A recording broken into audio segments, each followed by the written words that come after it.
శోభ Telugu TV న్యూస్కి స్వాగతం. ఔత్సాహిక పారిశ్రామికవేత్తలకు ప్రోత్సాహం అందించాలి.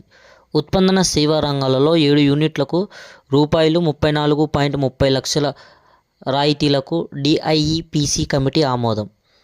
జిల్లా స్థూల దేశీయోత్పత్తి పెంపుకు ఆహార ప్రాసెసింగ్ యూనిట్లు కీలకం. పెర్ఫార్మెన్స్ ఇండికేటర్స్లో లక్ష్య సాధన దిశగా చర్యలు. జిల్లా కలెక్టర్ శ్రీమతి జి. రాజకుమారి.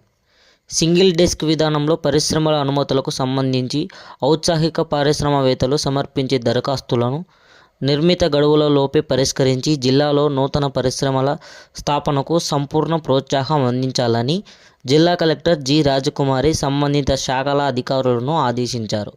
బుధవారం కలెక్టరేట్లోని వీడియో కాన్ఫరెన్స్ హాల్లో జిల్లా పరిశ్రమలు మరియు ఎగుమతి ప్రోత్సాహక కమిటీ డిఐఇపిసి సమావేశం నిర్వహించారు.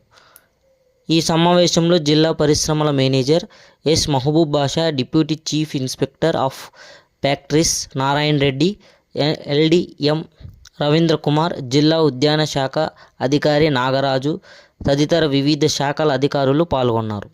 ఈ సందర్భంగా జిల్లా కలెక్టర్ మాట్లాడుతూ జిల్లాలో పరిశ్రమల స్థాపనకు సంబంధించి ఇప్పటి వరకు మొత్తం 491 దరఖాస్తులు, అదనంగా సింగిల్ డెస్క్ విధానం ద్వారా 474 పరిశ్రమలకు అనుమతులు మంజూరు చేసినట్లు తెలిపారు. ప్రస్తుతం పెండింగ్లో ఉన్న 17 దరఖాస్తులను సంబంధిత శాఖలు సమన్వయంతో త్వరితగతిగా పరిష్కరించాలని అధికారులు